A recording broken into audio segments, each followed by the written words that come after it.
भारतवर्ष पर आप सभी का स्वागत है। आप देख रहे हैं भारतवर्ष का नंबर 1 बुलेटिन। आपके साथ मैं हूं प्रतिमा मिश्रा। इस बुलेटिन में मेरे साथ मौजूद है समीर अब्बास, निधि वासंदानी और प्रीति रघुनंदन। आज वॉर जोन से एक के बाद एक कई बड़ी खबरें सामने आई जो कहीं से भी इजराइल और हमास के लिए अच्छी खबर नहीं मानी जाएंगी। सभी खबरें आपको बताएंगे। कई अहम अपडेट्स और खुलासे भी हुए हैं। इन सभी खबरों पर हम अपने खास एक्सपर्ट्स के साथ बातचीत भी करेंगे और 60 सेकेंड में जवाब लेंगे। तो पहला सवाल आपके सामने रख दें जो आज पूछा जाएगा।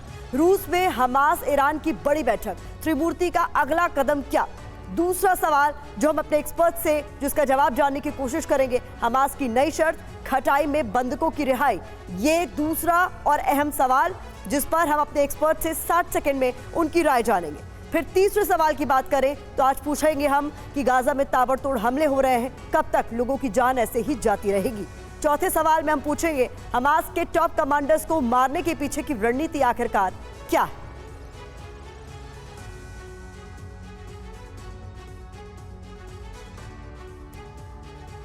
इस बुलेटिन में हम आपको दुनिया में 2 मोर्चों पर छिड़ी बड़ी जंग की सभी खबरें दिखाने वाले हैं। हम आपको मिडिल ईस्ट में इजराइल हमास जंग से जुड़ी 10 वीडियो ब्रेकिंग्स दिखाएंगे। साथ ही रूस यूक्रेन वॉर फ्रंट से जुड़ी 10 बड़ी वीडियो ब्रेकिंग भी दिखाएंगे। पहले नजर डाल लीजिए इजराइल हमास जंग से जुड़ी 10 बड़ी वीडियो ब्रेकिंग्स पर। बड़ी खबर आ रही है, इजराइल पर हमास का भीषण हमला हुआ है। हमास ने गाजा से दागे हैं दर्जनों रॉकेट। इजराइल के कई शहरों पर एक साथ हमला हुआ है। इजराइल ने हमास के हमलों को नाकाम किया है।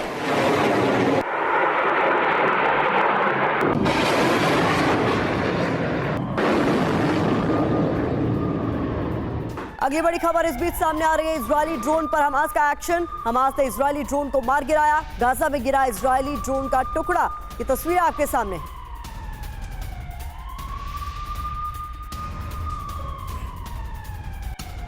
और अगली बड़ी खबर, वेस्ट बैंक में शरणार्थी शिविर पर हमले का किया गया है दावा। पानी की पाइपलाइन पर भी हमला किया गया है। इस हमले का वीडियो भी सामने आया।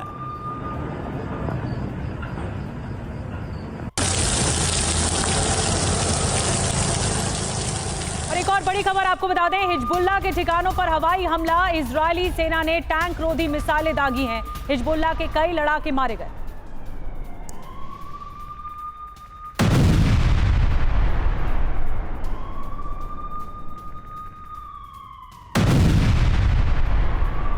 पांचवी बड़ी खबर आ रही है, इजरायली हमले में तबाह हुआ गाजा। बड़ी जानकारी इस वक्त, गाजा की तबाही की तस्वीर सामने आ गई है। हमले के बाद खंडहर में तब्दील हो गया है गाजा। चारों तरफ तबाही और बर्बादी की तस्वीर है। रशियन मीडिया ने जारी की है ये तबाही की तस्वीरें।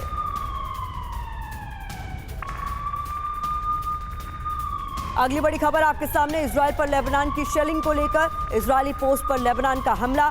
हमले के बाद आईडीएफ पोस्ट से धुआं उठता हुआ साफ तौर पर देखा गया।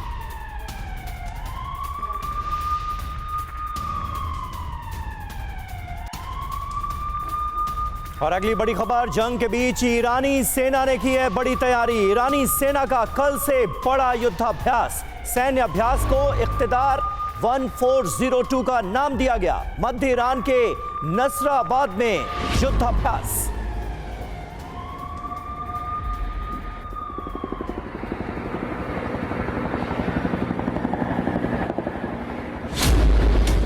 और एक और बड़ी खबर, इजराइल हमास जंग के बीच ईरान का युद्धाभ्यास। वॉर ड्रिल के जरिए अमेरिका को सीधी वार्निंग दी जा रही है। इस युद्धाभ्यास के जरिए आधुनिक हथियारों के साथ ईरान का शक्ति प्रदर्शन, टैंक, ड्रोन समेत 200 हेलीकॉप्टर्स ड्रिल में शामिल हैं।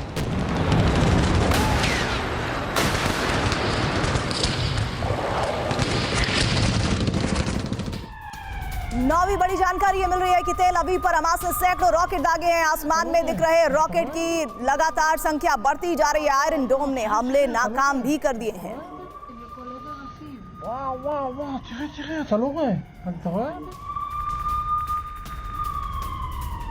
और एक और वीडियो वॉर ब्रेकिंग आपके सामने, वेस्ट बैंक से 19 फिलिस्तीनियों की गिरफ्तारी को लेकर सामने आ रही है खबर। इजरायली सेना लगातार रेड कर रही है। रामल्ला, निलिन से गिरफ्तारियां की गई हैं। पूर्वी यरूशलेम से भी कई गिरफ्तारियां हुई हैं।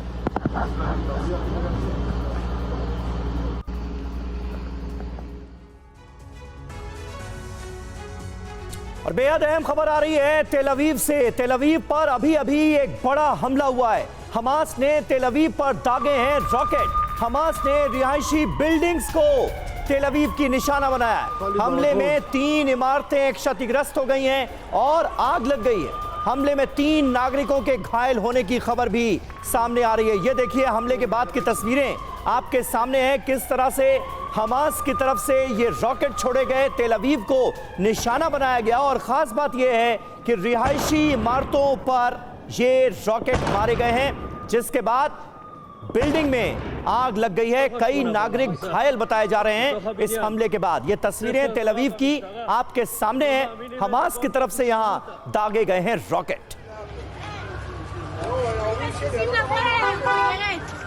Ano mami na?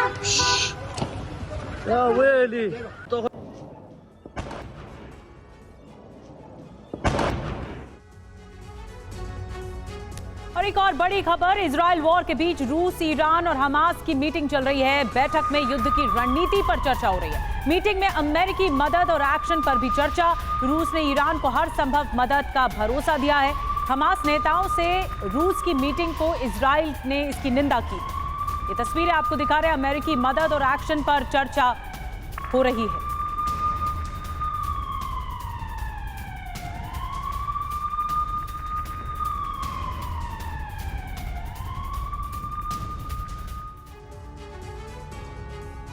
Israel America के खिलाफ रूस में रणनीति की बात की जा रही है। दरअसल मॉस्को में रूस के विदेश मंत्री से मिले हैं ईरान के विदेश मंत्री अली बखेरी कानी, जिसकी जानकारियां सामने आई है। तो ये तस्वीरें भी महत्वपूर्ण हो जाती हैं। ये अहम मुलाकात है और इस पे क्या कुछ निकला उसके पॉइंटर्स आपके सामने हम रख रहे हैं। जल्दी से आपको बता देते हैं, मॉस्को में रूस के विदेश मंत्री से मिले ईरान के विदेश मंत्री अली बघेरी कानी, जैसा कि हमने आपको बताया। इसके अलावा कुछ और जानकारियां भी निकलकर सामने आ रही हैं। बताया जा रहा है कि हमास का इंटरनेशनल चीफ मौसा अबू मरजौक भी मीटिंग में मौजूद। और साथ ही एक और इम्पोर्टेंट जानकारी मिल रही है इस मीटिंग से कि मीटिंग में अमेरिका और पश्चिमी देशों के एक्शन पर चर्चा की गई है। यानी उनका टारगेट किस तरह से रहा है, उनका रोल क्या रहा है, उस पर डिटेल चर्चा हुई है। साथ ही रूस, ईरान और हमास की गठजोड़ से मिडिल ईस्ट में तनाव बढ़ता हुआ नजर आ रहा है। तो इस पर भी सभी की निगाहें टिकी हुई हैं कि आगे आने वाले दिनों में और क्या कुछ हो सकता है, पर्टिकुलरली मिडिल ईस्ट के एरिया में। और साथ ही एक और जानकारी आप तक पहुंचा दें, रूस, हमास, ईरान, अगर ये गठजोड़ हो जाता है तो इसका परिणाम क्या होगा, ये भी समझने की जरूरत है। 2 बड़े यूएस विरोधी हमास के साथ हो जाएंगे।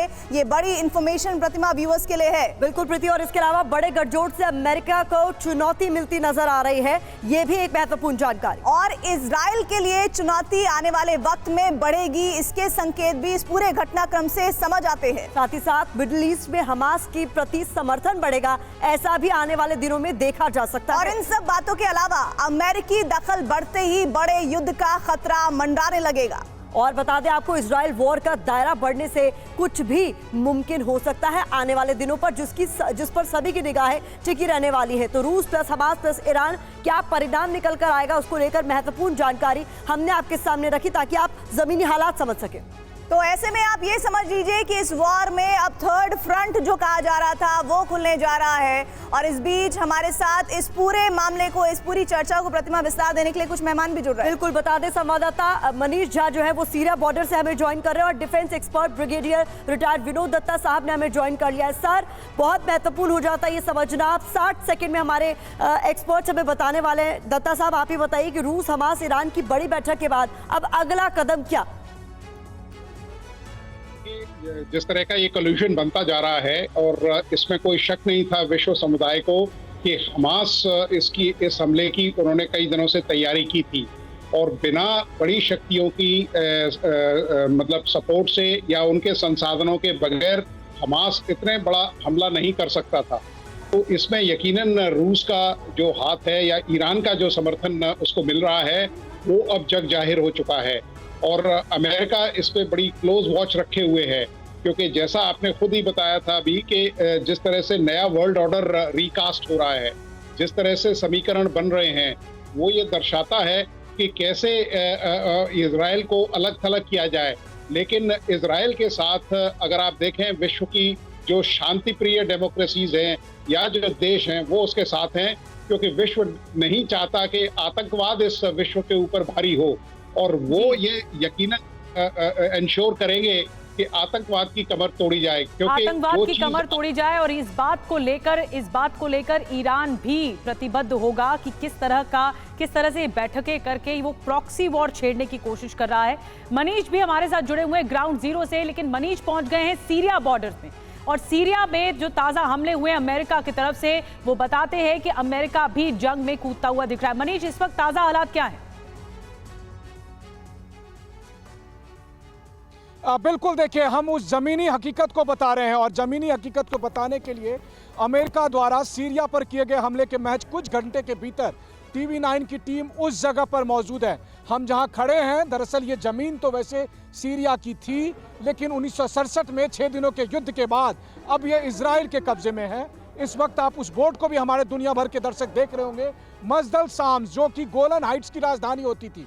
6 दिनों के युद्ध के बाद 1967 से इजराइल ने इसे अपने कंट्रोल में कर लिया। ये इजराइल और सीरिया के बीच का बॉर्डर है, और हम ऐसा क्यों दिखा रहे हैं? वो इसलिए दिखा रहे हैं क्योंकि ये युद्ध भूमि ऐसी है जहां पर अभी 5-5 देश लगातार अपने अपने इंटरेस्ट के हिसाब से दुश्मन को चुन रहे हैं और उस पर हमला कर रहे हैं। 24 घंटे के भीतर अमेरिका ने हमला किया, यहाँ पर इजराइल हमला करता है सीरिया में, चाहे वो अलेप्पो हो या दमिश्क का एयरपोर्ट हो। यहाँ पर ईरान के समर्थित गुट मौजूद हैं जो लगातार अमेरिका और इजराइल पर हमला करता है। इसके अलावा यहाँ पर रूस के एयर डिफेंस सिस्टम और रूस की सेना मौजूद है जो ISIS के नाम पर दूसरे ठिकानों पर हमला करती है। तो कुल मिलाकर जिस जगह पर 5 देश लड़ रहे हैं, इस वक्त उस गोलन हाइट्स की पहाड़ियों के बीच में मैं स्थित हूँ। और एक बात मैं जरूर कहूँगा, दत्ता सर ने भी कहा था, शांति प्रिय देश, मुझे लगता है कि आज की तारीख में भारत के अलावा शायद ही कोई देश होगा जो ये क्लेम कर सकता है। कम से कम इस जमीन पर खड़े होकर तो मुझे यही दिख रहा है। इजराइल हो, अमेरिका हो, ईरान हो, रूस हो, सीरिया हो,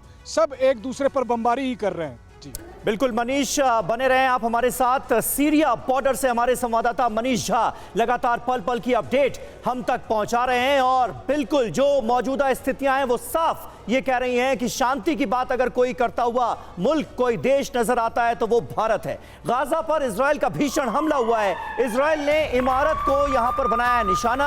हमले के बाद ये पूरी इमारत ध्वस्त हो गई। हर तरफ आप देखिए यहां पर आग की लपटें उठती हुई नजर आ रही हैं। इजराइल की तरफ से इस हमले को अंजाम दिया गया।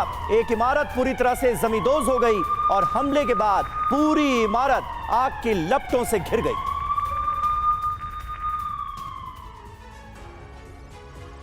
और एक और बड़ी खबर मिल रही है, वेस्ट बैंक में इजरायली सेना की रेड हुई है। जेनिन में हमास लड़ाकों पर एक्शन हुआ है। 2 हमास लड़ाकों के मारे जाने का दावा किया जा रहा है।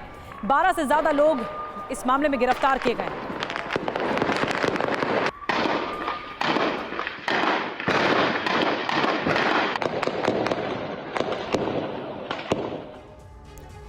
इस बीच बड़ी जानकारी मिल रही है, हमास लड़ाके को आईडीएफ ने पकड़ लिया है। आईडीएफ को देखकर भाग रहा था लड़ाका, लेकिन आईडीएफ की जद में यह लड़ाका आ गया है। अब इससे मुमकिन है कि आगे की पूछताछ की जाएगी, कुछ जानकारियां, कुछ तथ्य जुटाने की कोशिश की जाएगी जिसके जरिए हमास के स्ट्रैटेजी को समझा जा सके। हालांकि ये बात अलग है कि यह लड़ाका क्या कुछ कितना जानता है हमास के बारे में, उसकी स्ट्रैटेजिक प्लानिंग के बारे में।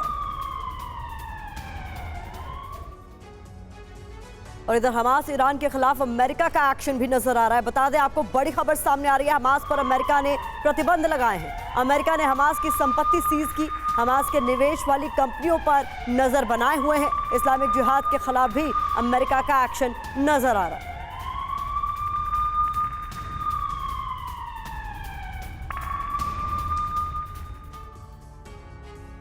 और इस बीच हमास के एक कैद में जो बंधक मौजूद हैं उन्हें लेकर एक बड़ी खबर आ रही है। गाजा युद्ध रुकने पर ही बंधकों की रिहाई मुमकिन होगी। रूस गए हमास प्रतिनिधि मंडल के सदस्य ने यह बयान दिया है। हमास के कब्जे में 200 से ज्यादा बंधक अब भी मौजूद हैं। इससे पहले ईरान के हवाले से यह खबर सामने आई थी कि हमास इस बात के लिए राजी हो गया है कि वो सभी बंधकों को तेहरान के हवाले कर देगा, यानी ईरान भेज देगा।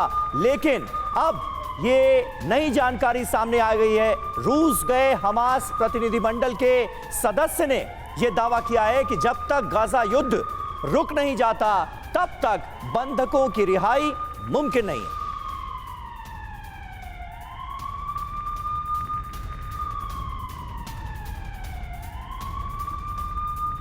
अब हम आपको बताने जा रहे हैं, पहले युद्ध विराम फिर रिहाई की बात। क्या आखिर हो रहा है? बंधकों को लेकर हमास ने बड़ी धमकी दे डाली है। जब तक गाजा में युद्ध विराम नहीं, बंधकों की रिहाई नहीं होगी। पहले आईडीएफ हमले बंद करें, उसके बाद ही रिहाई होगी। रूस के दौरे पर गए हमास के सदस्य का बयान आया है।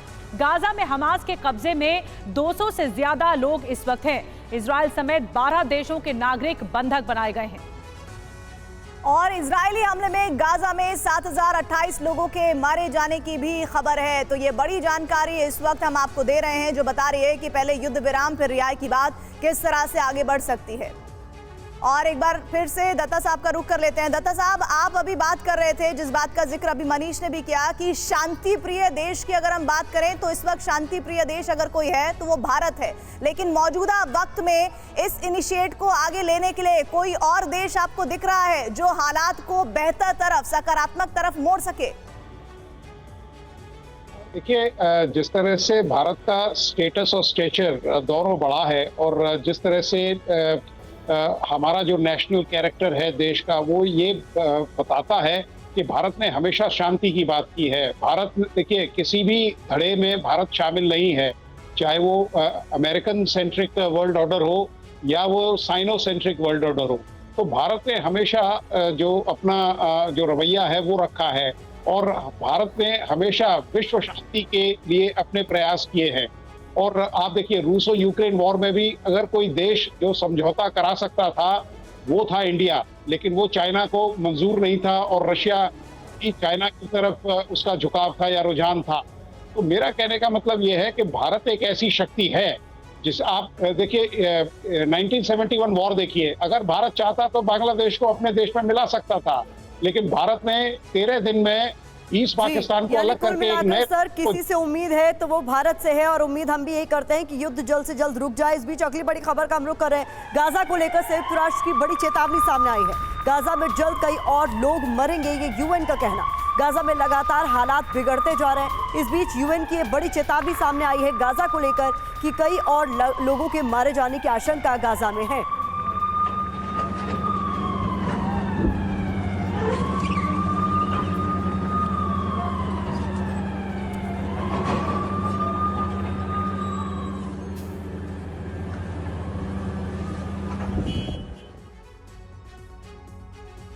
तो देखिए, गाजा के हालात को लेकर संयुक्त राष्ट्र ने और क्या कुछ कहा है, यूएन क्या कह रहा है, क्या बताने की कोशिश की जा रही है, ये समझिए।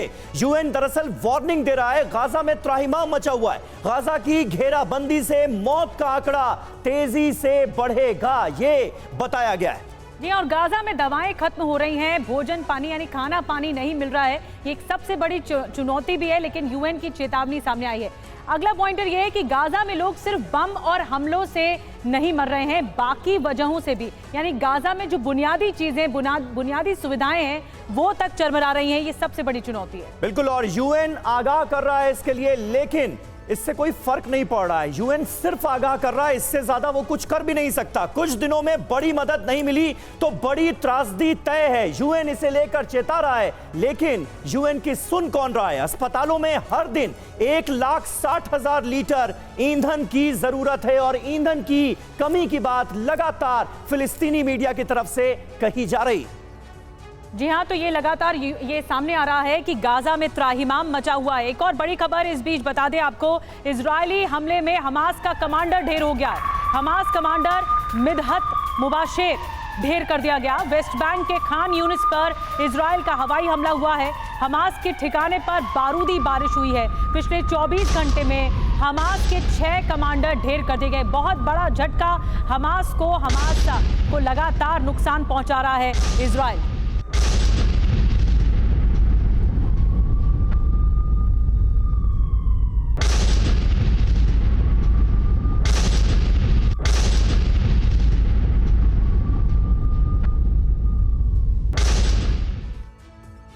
और पिछले 24 घंटे में हमास के 6 बड़े कमांडर ढेर हुए हैं। आइए आपको इसकी डिटेल बताते हैं। दरअसल 24 घंटे में हमास के 6 कमांडर ढेर हुए हैं, जिसमें मुदहत मुबाशेर खान यूनिस इलाके में मारा गया।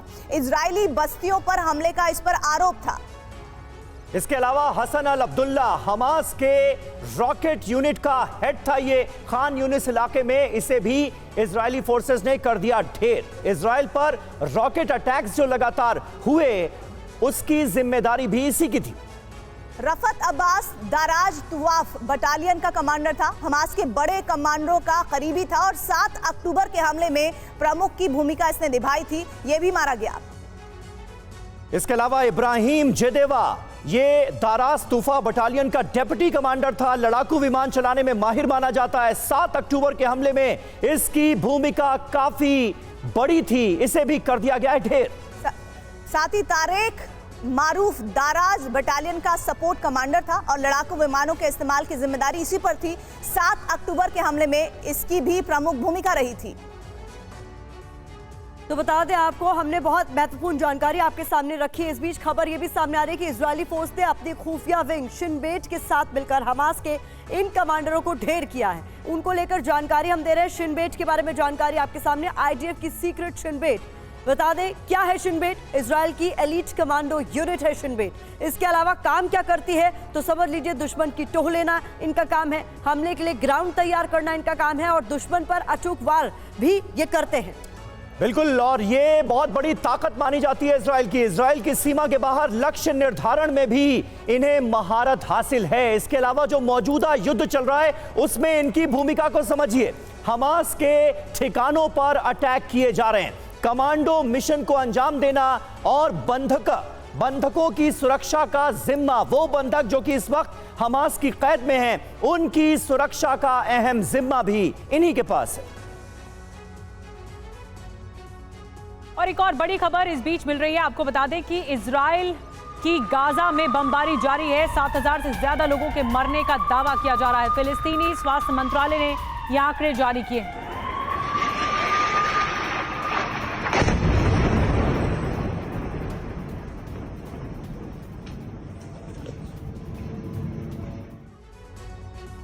बड़ी जानकारी मिल रही है, गाजा के अल जायटोन शहर पर हमला हुआ है। हमले में 33 लोगों के मारे जाने की खबर है। 4 मंजिला घर पर गिरी है मिसाइल। ये बड़ी खबर, गाजा के अल जायटोन शहर पर हमले की तस्वीरें देख रहे हैं जिसमें 33 लोगों के मारे जाने की खबर आ रही है। बड़ी जानकारी इसमें यह मिल रही है कि 4 मंजिला घर पर एक मिसाइल गिरी और उसके बाद मंजर ये था। अगली बड़ी खबर आपके सामने इस बीच बता दें, गाजा में तबाही की सैटेलाइट इमेजेस सामने आई हैं। ये जो तस्वीरें हैं हम आपको दिखाने जा रहे हैं। गाजा में हर तरफ इन तस्वीरों में तबाही का मंजर नजर आ रहा है। ये देखिए सैटेलाइट इमेजेस हैं। ये 2 लाख से ज्यादा घर तबाह हो चुके हैं, ये साफ तौर पर देखा जा सकता है। इजरायली हमले में 45% इमारतें जमींदोज हो गई।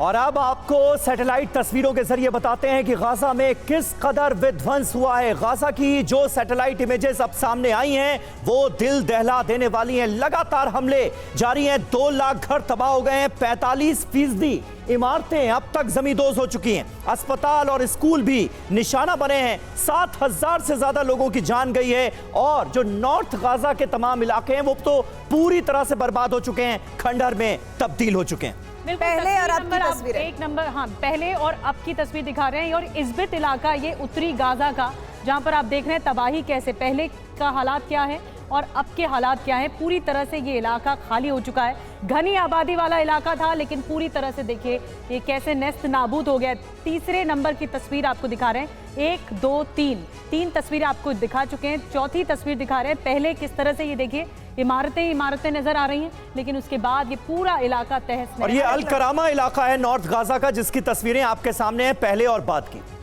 और इसी के साथ ही बड़ी जानकारी एक और मिल रही है। खबर ये आ रही है कि रूस यूक्रेन जंग में यूक्रेन पर रूस को लेकर बड़ा अटैकिंग मोड अपनाया गया है। खबर इस बीच ये कि यूक्रेनी सैनिक की भीषण गोलीबारी हुई है। ट्रेंच में छिपकर गोलीबारी कर रहा है सैनिक, बाखमुत में रूसी सैनिकों पर कर रहा है फायरिंग, जिसकी तस्वीरें कैमरे में कैद हो गई हैं। बाखमुत में रूसी सैनिकों पर बरसाई गई हैं गोलियां। और इधर बड़ी खबर यह भी कि वॉर जोन में रूस को बड़ा झटका लगा है। यूक्रेन ने रूसी टैंक को निशाना बनाया, आगे बढ़ रही रूसी टैंक को टारगेट किया गया। ड्रोन हमले में टैंक के परखच्चे उड़ गए, तस्वीरों में साफ तौर पर देखा जा सकता है। और अगली बड़ी खबर, यूक्रेनी सैनिक पर रूस का भीषण हमला। रूसी हमले में यूक्रेनी सैनिक देखिए कैसे हो गया ढेर। हमले की फिराक में था ये यूक्रेनी सैनिक। रूस के हमले के बाद भागते दिखे कई सैनिक।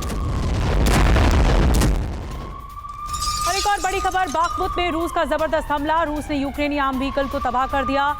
कॉर्नेट PTRK से रूस ने किया हमला। रूस ने जारी किया हमले का वीडियो। बड़ी खबर आ रही है, अचानक से यूक्रेन का बड़ा हमला हुआ है। लुहांस्क में रूसी ठिकानों को टारगेट किया गया है। हमले के बाद उठा है धुएं का भारी गुबार।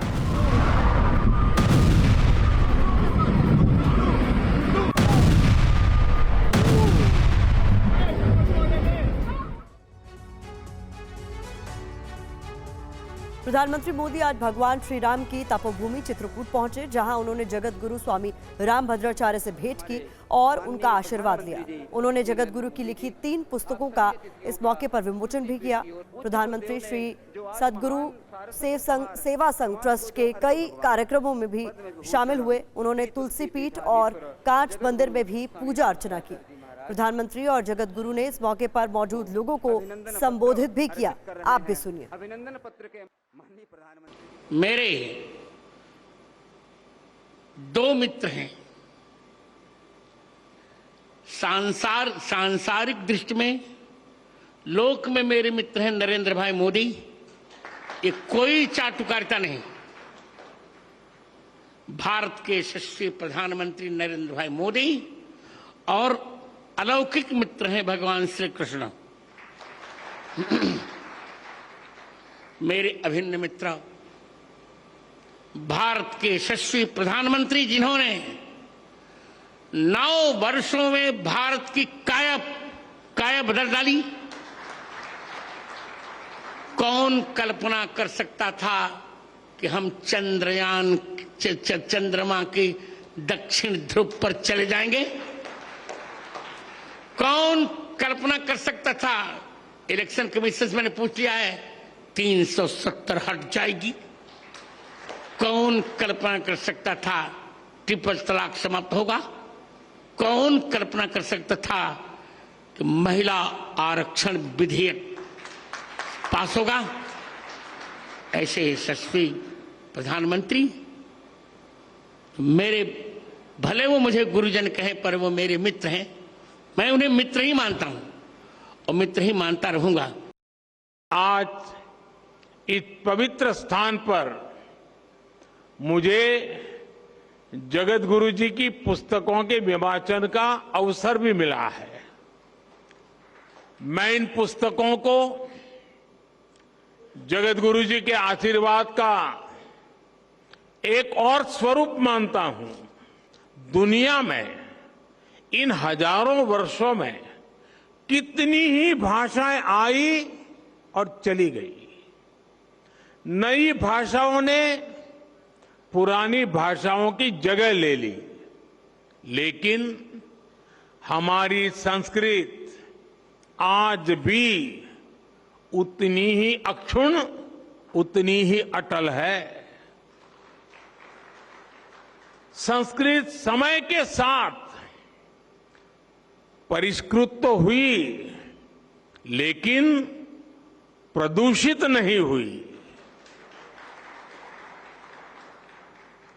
इसका कारण संस्कृत का परिपक्व व्याकरण विज्ञान है। रामभद्राचार्य जी हमारे देश के ऐसे संत हैं जिनके अकेले ज्ञान पर दुनिया की कई यूनिवर्सिटीज स्टडी कर सकती है।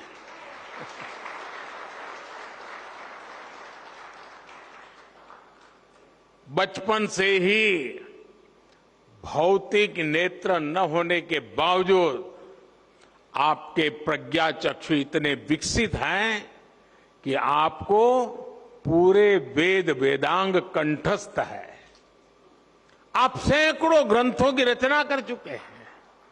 भारतीय ज्ञान और दर्शन में प्रस्थानत्रयी को बड़े बड़े विद्वानों के लिए भी कठिन माना जाता है। जगत गुरु जी उनका भी भाष्य आधुनिक भाषा में लिख चुके हैं। इस तरह का ज्ञान, ऐसी मेधा व्यक्तिगत नहीं होती, ये मेधा पूरे राष्ट्र की धरोहर होती है।